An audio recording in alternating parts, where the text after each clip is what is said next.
Welcome, Mr. President. We've been waiting for you. Welcome to the swimming pool. This is great. Hey, look, folks. Good afternoon.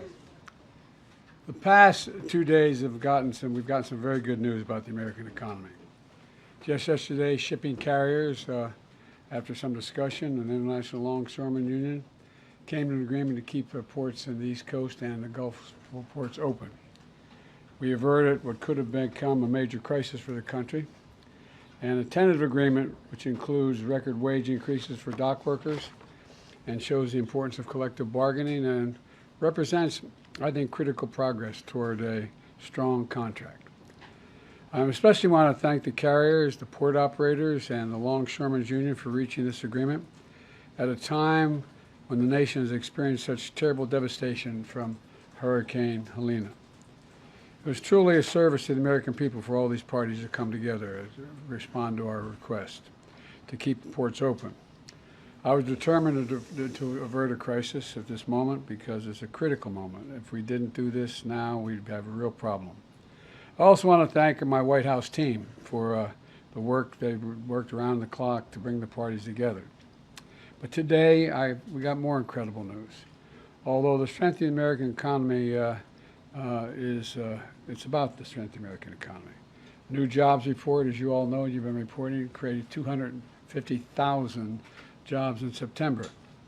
The expectation was for 150,000 jobs in September, which has far exceeded that number. Not only the previous 2 months the previous 2 months was revised up 75,000 jobs. And from the very beginning, we were told time and again that the policies we were pursuing, we'd put forward weren't going to work, make things worse, including some of the other team are still saying they're going to make things worse. But we've proven them wrong. You know, we've told our we were told our American rescue plan was too big and it would crowd out private investment. We proved them wrong. We vaccinated a nation and got immediate economic relief to people in need. When I came to office determined to end trickle-down economics and grow the economy from the middle out and the bottom up, I know you're tired of hearing me say that over and over again, but that was the policy, that it remains the policy. Because when you do that, everyone does well. When the middle class grows, the nation's stronger. And the nation's stronger when there's a strong union movement as well. We were told it wouldn't work, but I was also determined to do what was ignored for much too long. Presidents have been authorized since the 30s to be able to spend the money given by Congress to spend the money on hiring American workers and using American product where they were available. And that's what we did. We were told that was going to be a big problem. But all the money I was authorized to spend by the Congress has gone to hiring American workers and using American products. We were told it wasn't going to be. We were told that was going to be a big problem, but it's working. We're also told that our historic laws to invest in America and all Americans would crowd out private sector investment. Well, that was proven wrong too. We've attracted nearly $1 trillion since we've come to office in private sector investment from domestic and foreign companies investing in America. In America. Not this stuff of shipping jobs overseas for cheaper labor and bringing back a product to America. We're building it here and sending it overseas. And look at the results. Across the board, unemployment is down to 4.1%. And every month, in fact, that Vice President Harris and I have been in office, we've created jobs every single month. The nation has now created 16 million jobs since I've come to office, more jobs created in a single presidential term than any time in American history. Our GDP shows our economy grew at 10% under my administration.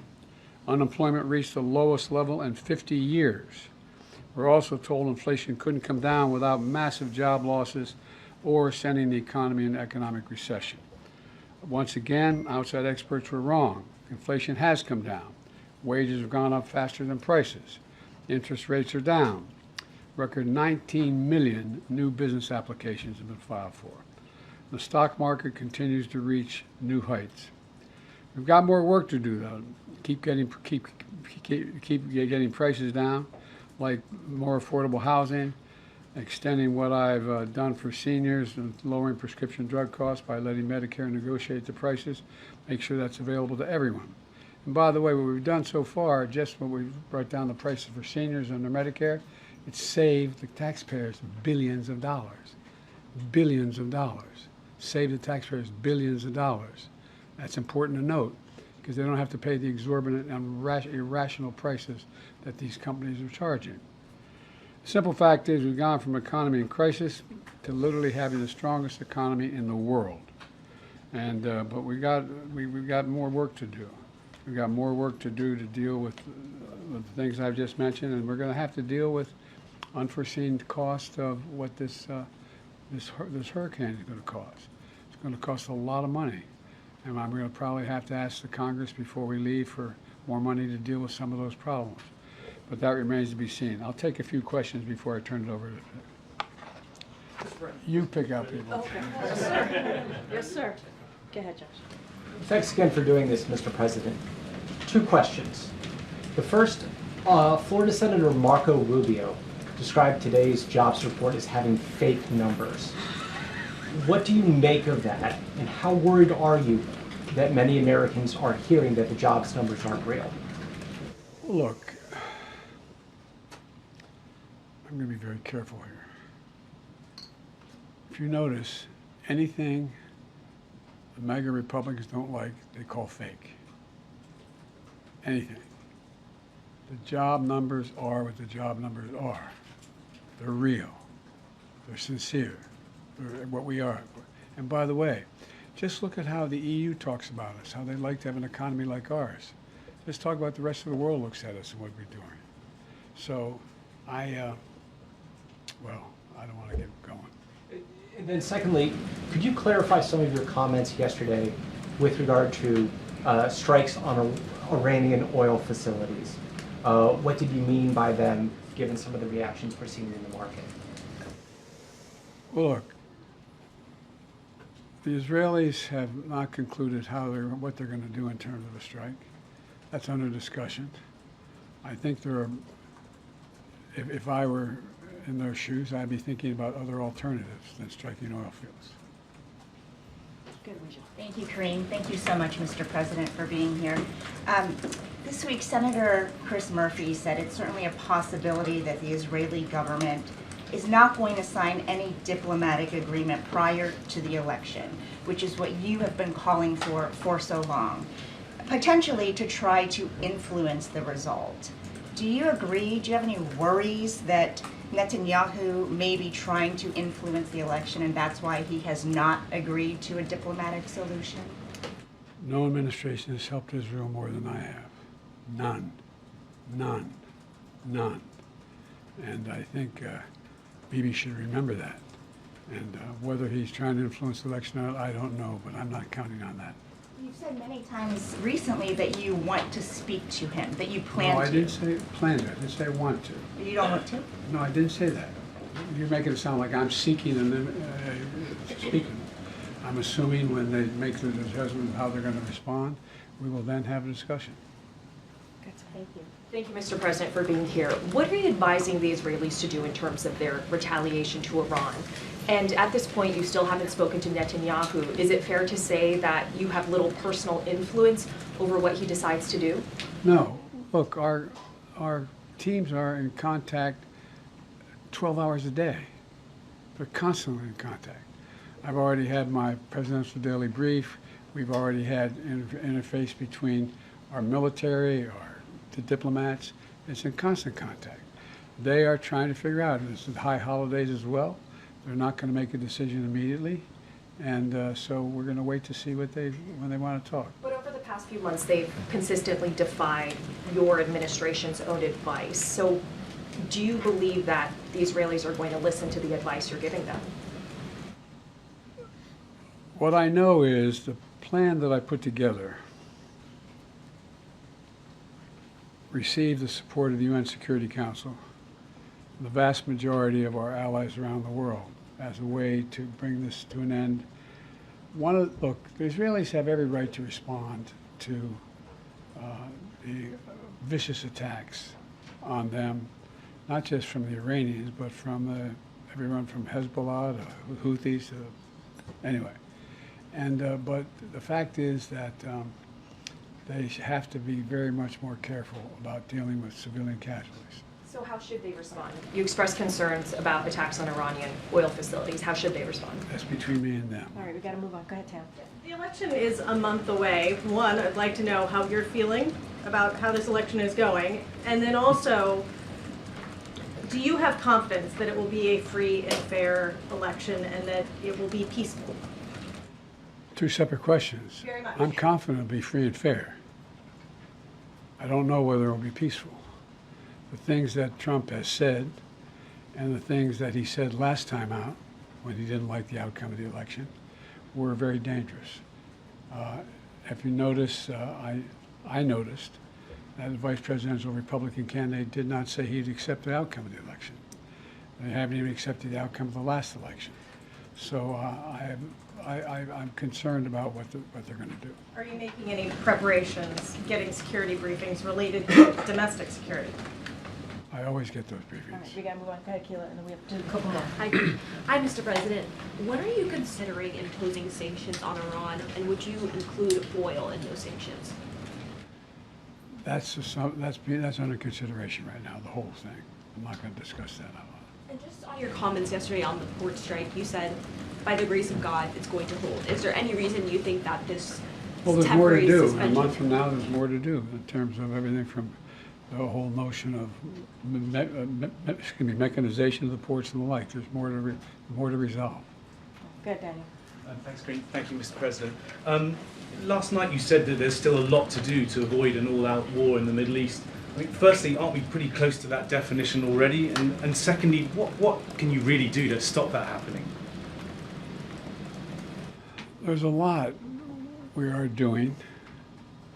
The main thing we can do is try to rally the rest of the world and our allies into participating like the French are in Lebanon and other places to tamp this down. And but when you have proxies as irrational as Hezbollah and the Houthis, and it's a hard thing to determine. Go to Toulouse. I gotta go, Keith. I know.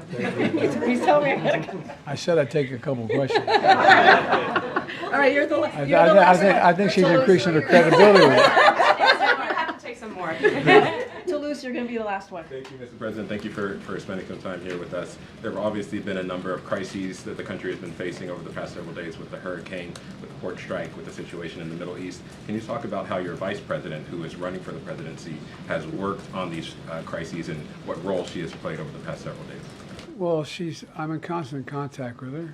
She's aware we're singing from the same song sheet. She helped pass all the laws that are being employed now. She was a major player in everything we've done, including passage of legislation which we were told we could never pass. And so she's been, and her staff is interlocked with mine in terms of all the things we're doing. Mr. President, did you ever think about Totally up to you, sir. All right, go ahead. Yeah, Nandita, sir, no, sir. I didn't call on you, sir. Nandita. Thank you. Nandita, go, Mr. Nandita. President. Pope Francis called for a day of prayer and Doing fasting. prayer and fasting this Monday, October 7th. Your reaction, sir? I will pray and fast. Okay, that's acceptable to you in terms of Israel's response. How long are you okay with Israel bombing Lebanon? What is acceptable to you? All right, guys, that's it. Thank you, everybody. Thank you, Mr. President. Thank you, sir. Thank you, sir. Thank you, Mr. President. On long-range weapons? Do you want to reconsider dropping out of the race? I'm back in. What made you want to come here today, Mr. President? All right, everybody. Thank you, Mr. President. Thank you. Stand back. Thank you, Karine. Can we do that again? Yeah. No. You heard I was already told that. So that's where we were late. I mean, are we always on time? I could call myself out for that. All right, everybody. Thank you so much. Thank you, Mr. President. Okay, so this week the United States has faced a number of competing challenges, from tensions in the Middle East to a port strike that threatened our nation's supply chains to a historic hurricane that washed away entire communities. Moments like these underscore the importance of American leadership and resolve, and they show what is possible when we come together. Under the leadership of President Biden and Vice President Harris, we were able to successfully protect our allies, ensure the viability of critical supplies, stand up for good-paying union jobs, and get resources to people impacted by the storm in North Carolina and beyond. In the Middle East, the president showed that our ironclad support for Israeli security is not just a talking point, it saves lives.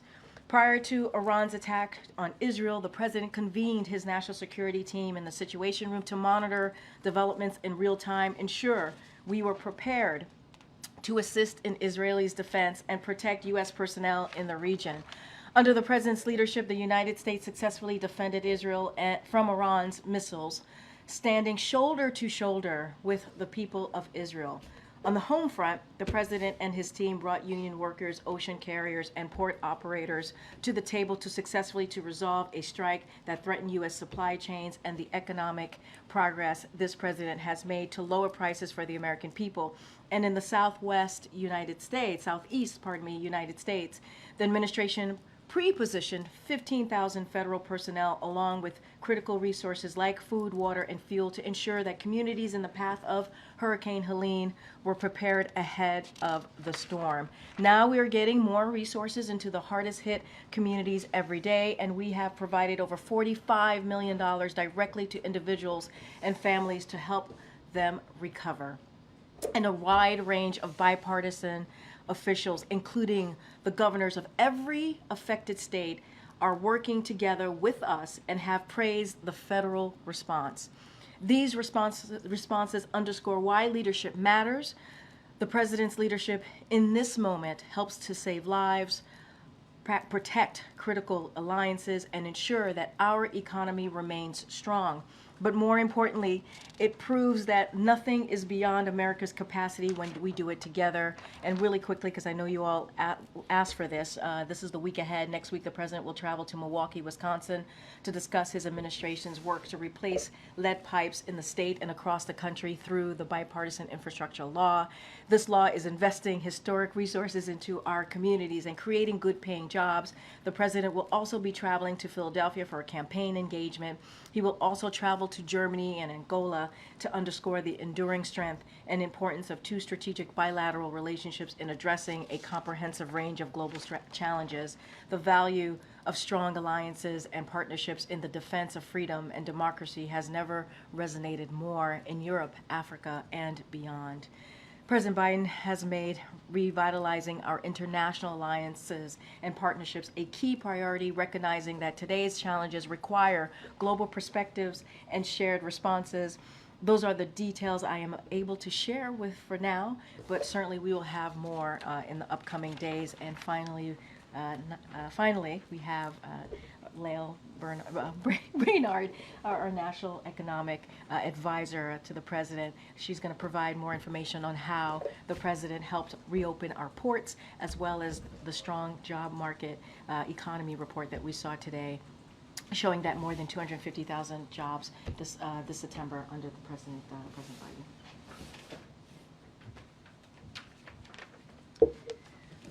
Well, thanks, Karine, and it's good to see everybody today. It is a good day for American workers and families. We saw more than 250,000 new jobs created in the month of September.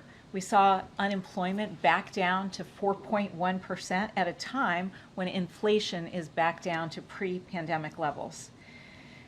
The East Coast and Gulf ports are opening back up, and dock workers are getting back to work on the basis of a strong tentative agreement on wages and a contract extension between the International Longshoremen's Association and the United States Maritime Alliance. Just a week ago, the negotiation had totally stalled out. The union and employers had not spoken to each other for months. The last time a wage offer had been put on the table was in the middle of 2023. The President and the Vice President directed us to get the parties back to the table to reach a good deal. We worked around the clock to help them find common ground. And the President was clear throughout that process on three things. We needed to get the union and the employers back to the table on the basis of a strong progress on wages, so nothing would get in the way of hurricane recovery. Taft-Hartley was off the table because collective bargaining works, and workers should share in the large profits of the ocean carriers, particularly after those dock workers sacrificed so much to keep goods moving for the American public during the pandemic.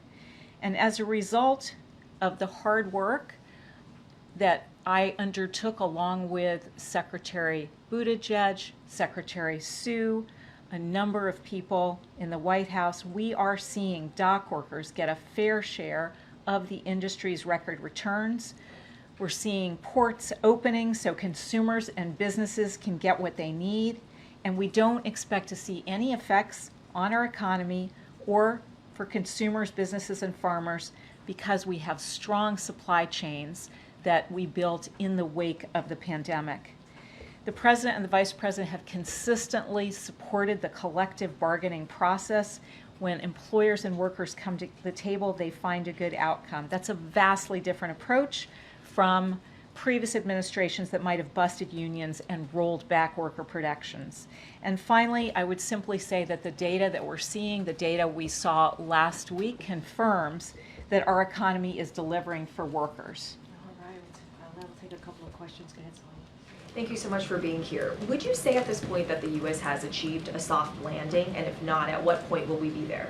Yeah, I would say that, look, we have seen unemployment, the lowest average unemployment rate of any administration in 50 years, and we have seen inflation come back down to pre-pandemic levels. That is exactly the kind of growth that you would want to see. Growth has actually been revised up. It's been above 3% over the last year, and we're continuing to see very resilient consumers. So yes, that's exactly the kind of Goldilocks results that you would want to see. Good, Josh. Thanks again for doing this. If I can ask about an otherwise strong jobs report, you still had manufacturing employment dip by 7,000. What do you think is happening in the manufacturing sector right now? Is this a response to higher rates, or are you seeing something else going on? Yeah, so I think if you look more broadly across the administration, you have seen manufacturing jobs growing by more than 700,000. In contrast to the previous administration that actually saw manufacturing job losses even before the pandemic. And I think the right way to think about this, because we have so much new investment dollars from the Investing in America agenda, the right way to think about it is to look at construction and manufacturing jobs together. And there what we've seen is continued growth. That construction workforce is hard at work with factory construction that is multiples of the previous administrations. That construction of factories is going to turn into the manufacturing jobs of the future. So we see that investment in today's economy, whether it be in chip manufacturing or clean energy, that's going to result in tomorrow's manufacturing jobs. Thank you, Karine. Just after the last Fed rate cut, do you think the administration has won its fight against inflation? So I would say if you look at the data on inflation, it is now back down to pre-pandemic levels. Don't forget, nobody said that could happen with a strong labor market. I think people just really need to go back and see some of the predictions.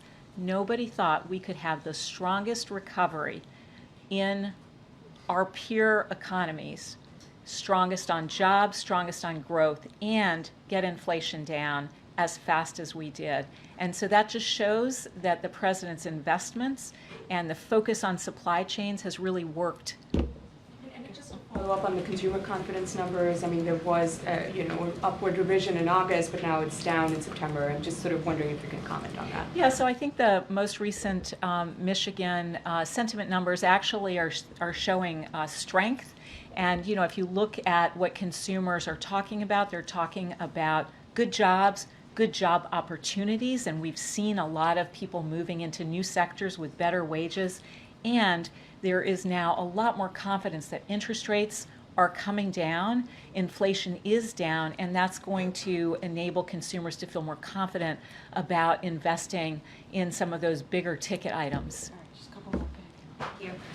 On the jobs report, the data also showed that the employment picture in July and August was also brighter than previously thought. For Americans who are concerned about the rate that they may pay on their mortgage or their car that they might buy, what do you see that doing to the path of interest rates going forward? You know, I think that we are now in a part of the recovery where inflation is back down, and that's really what is going to determine whether interest rates continue to fall. And market interest rates have remained low.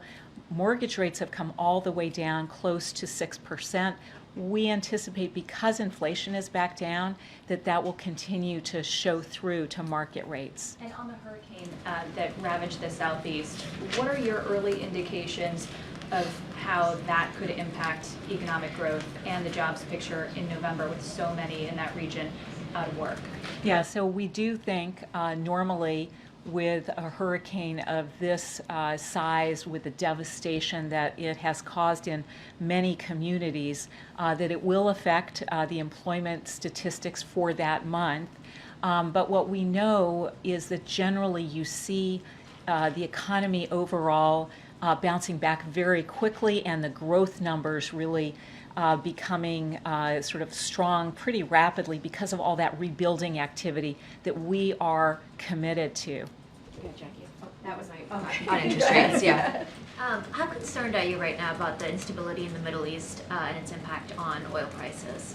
Yeah, so it is something that we track very closely. Obviously, prices at the pump right now, $3.18 on average, not that I track it closely, but that is today's number, and below $3 in many states. We believe that global markets are well supplied, and continue to expect that in the U.S. we'll continue to see those low gas prices. And of course, we have really effective ways of addressing some of those geostrategic volatility. We've used it in the past. We have the capacity to use it again.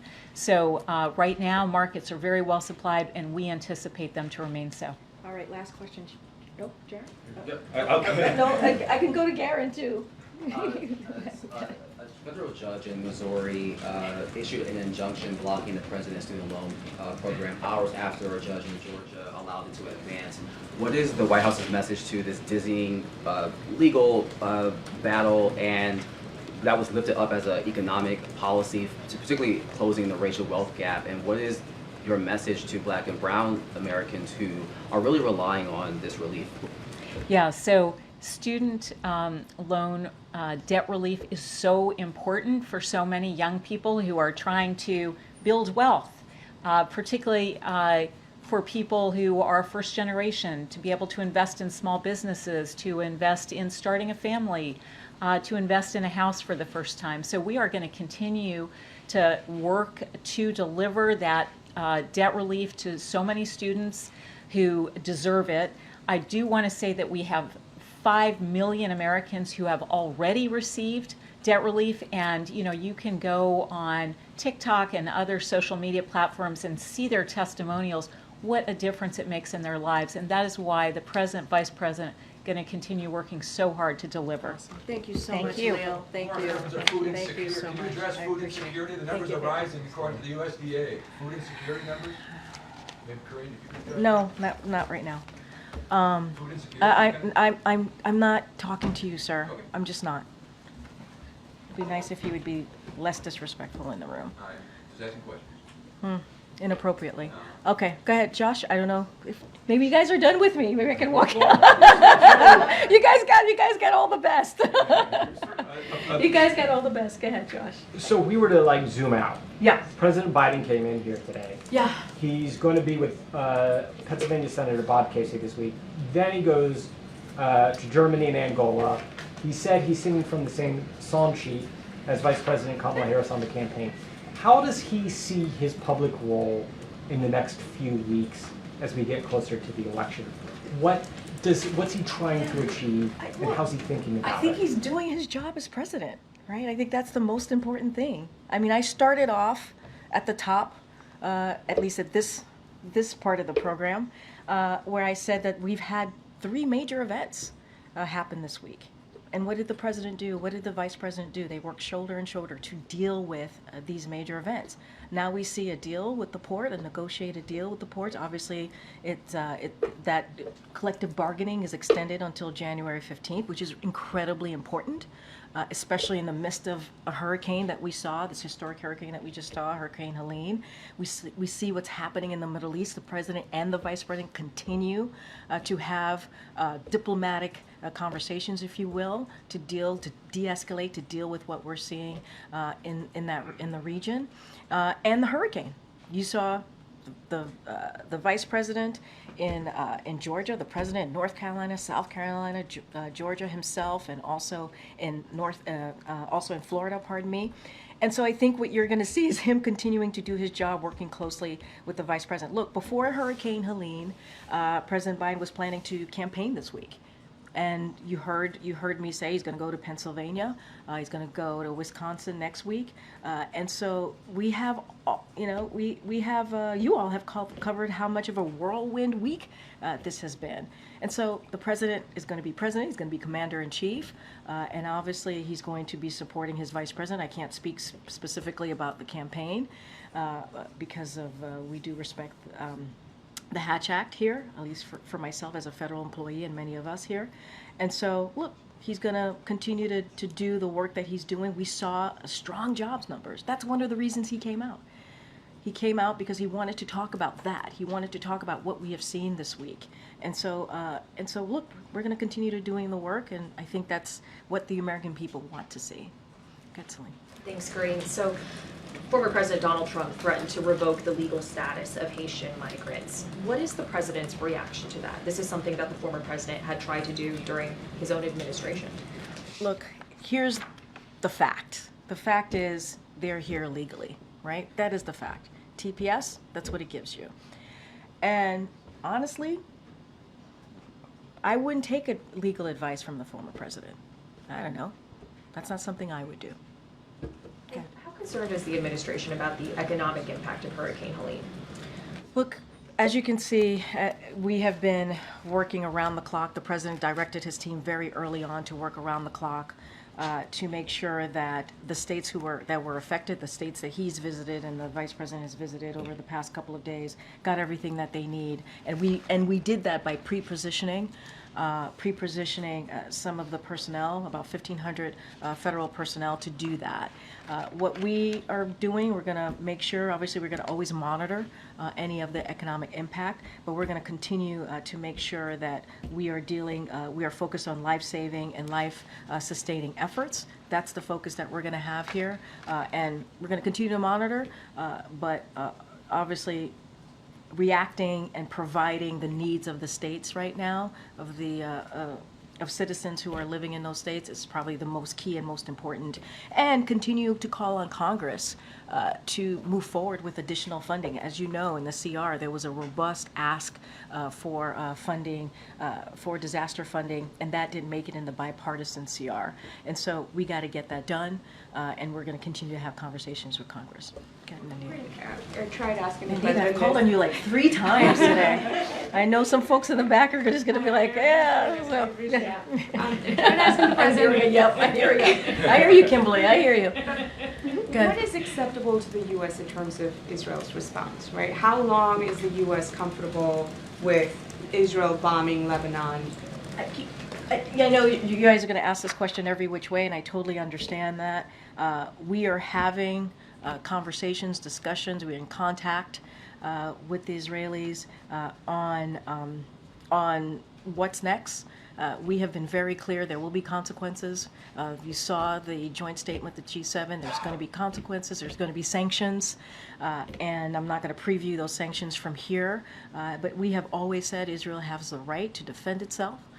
And you saw just on Tuesday night, and not just Tuesday night, in April, how much we are prepared to defend and protect Israel because that is our ironclad commitment. I'm not going to get into diplomatic conversations in the public here. And there was a report that quotes U.S. officials saying the White House wants to take advantage of the massive blow to Hezbollah's leadership and infrastructure to push for a new Lebanese president in the coming days. Can you comment on that? I'm not going to comment on that. I'm not going to comment on sources or reporting out there.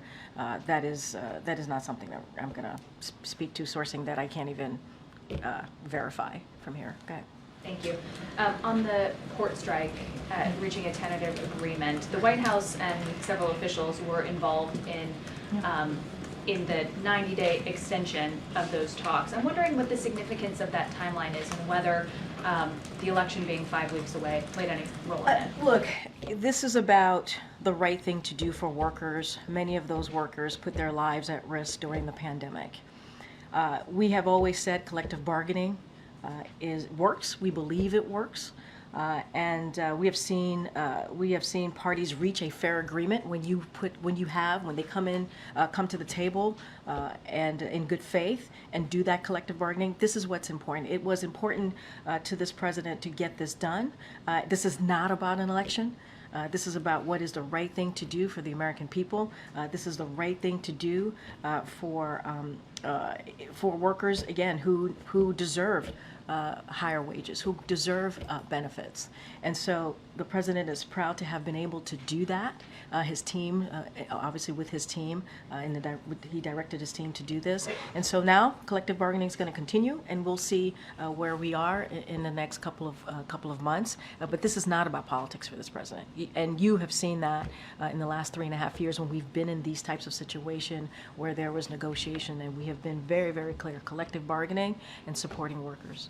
On congressional funding, you mentioned some of the items that were lacking in the short-term funding bill that Republicans had put forth. I'm wondering if the president has spoken with any members of the Big Four in Congress to bring those concerns to them directly. So I don't have any conversations to speak to that the president has had with members of Congress. I mean, you saw him on the road. You saw him in a bipartisan way on the road in North Carolina, South Carolina, Georgia, and Florida. And you saw him with Republican congressional members and governors and Republican and Democratic congressional members and also governors. And you saw that bipartisanship. I'm certainly not going to get into any private conversations that they have had, but we will continue to speak to congressional leadership and members about getting that extra funding. It is important. They need to act. They need to act. Go ahead. Thanks, Karine. Can you talk about how President Biden will be marking Monday's one-year anniversary of the October summit attack on Israel? So obviously it's going to be a painful day for many, including for all of us here.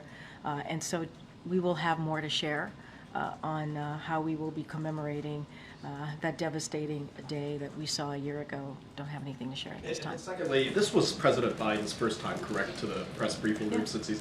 Why and you're not, welcome. You're yeah. welcome. I know this. I know where this question is going to go. It's going to be great. It's going to be great. I would prefer a question, but that's all right. But real quick, why not? Why didn't he come in the 3.5 years before? Why? I mean, he came today, and you got to see him, and you were here. He had the opportunity. Oh man. Yeah. Come on, come on. He was here. He took your questions, and he is every Friday with the POTUS. Friday with the POTUS. Well, no, you guys got to bring the ice cream. You guys got to bring the ice cream. Okay, I'm going to do a couple more. Go ahead. I haven't called on you. Go ahead. Thank you, Karine. I want to go back to Haitians and the TPS, but first, it's another week of misery in Haiti. There was this report from the World Food Program describing acute hunger. What more can the U.S. do to improve the situation in Haiti? And if there's no improvement, is it conceivable that the TPS for Haitians will never be lifted? So look, on your last question, I'll do that first. The last part of your question, I'll do that first. I can't predetermine what TPS status is going to be. It's not something that I can do from here. Obviously, as you know, that is a decision with DHS and the State Department. They decide the TPS and the best way to move forward. So I'm not going to get into hypothetical about that. But as it relates to Haiti more broadly and to the question of instability and what's happening, look, despite the instability that continues, the recent deployment, as you know, of MSS mission is a unique opportunity to build a foundation of security and bring hope to Haitians that deserve to live their lives free of violence. And so to that end, the United States has delivered well over $300 million to support the MSS mission while urging the international community to support that mission as well. The United States will continue to hold those undermining Haiti's institutions and committing serious human rights abuses accountable. That is our commitment. We are committed to doing our part both to address immediate security needs and invest in Haiti's long-term successes. We stand with the people of Haiti and will continue supporting their aspirations of more security, certainly democratic and prosperous future. That is our commitment, and we'll continue to support the mission. Go ahead, Michael. Thanks, Karine. It seems as if the president's spoken with pretty much every governor in the affected. He has that was affected in the region. But has he spoken with Governor DeSantis of Florida? Touche. Good point.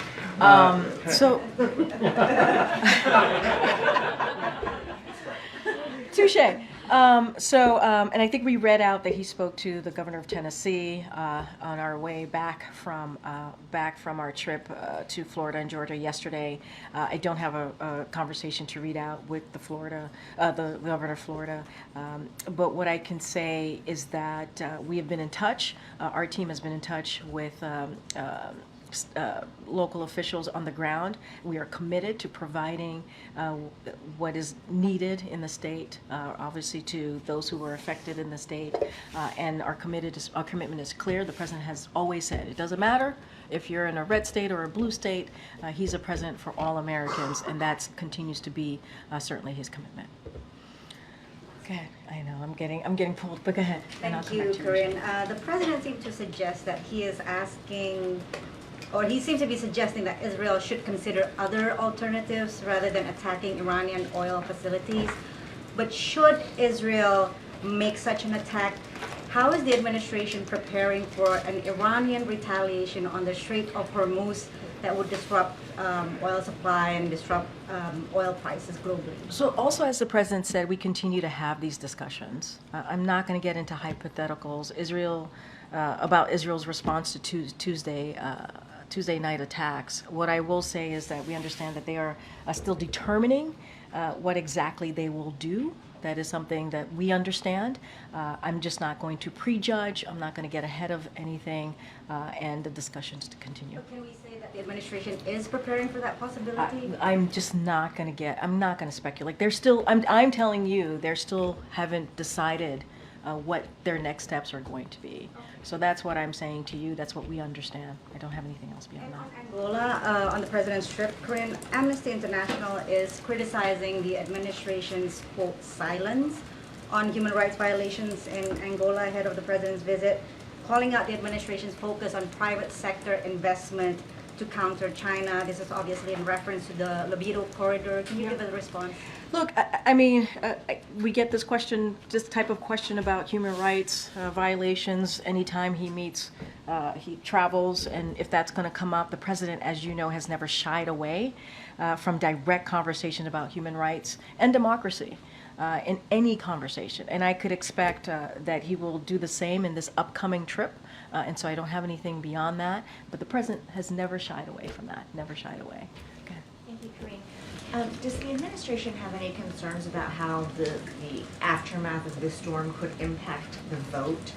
Whether it's talking to the Postal Service about mail-in ballots that may not be getting to people, or impacting the infrastructure in these critical states? So look, we are using every available resources to help this community respond. That's what we're going to do and recover from this disaster. That is our commitment. That's what you've heard from this president. That's what you heard from the FEMA administrator and so many others in the president's administration. And certainly that means ensuring that Americans' voices are heard this November.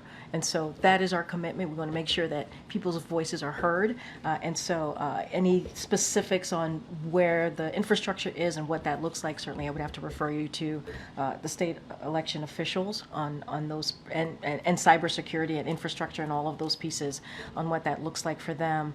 But the state's voice concerns to the administration? I cannot speak to that. I have not heard of that.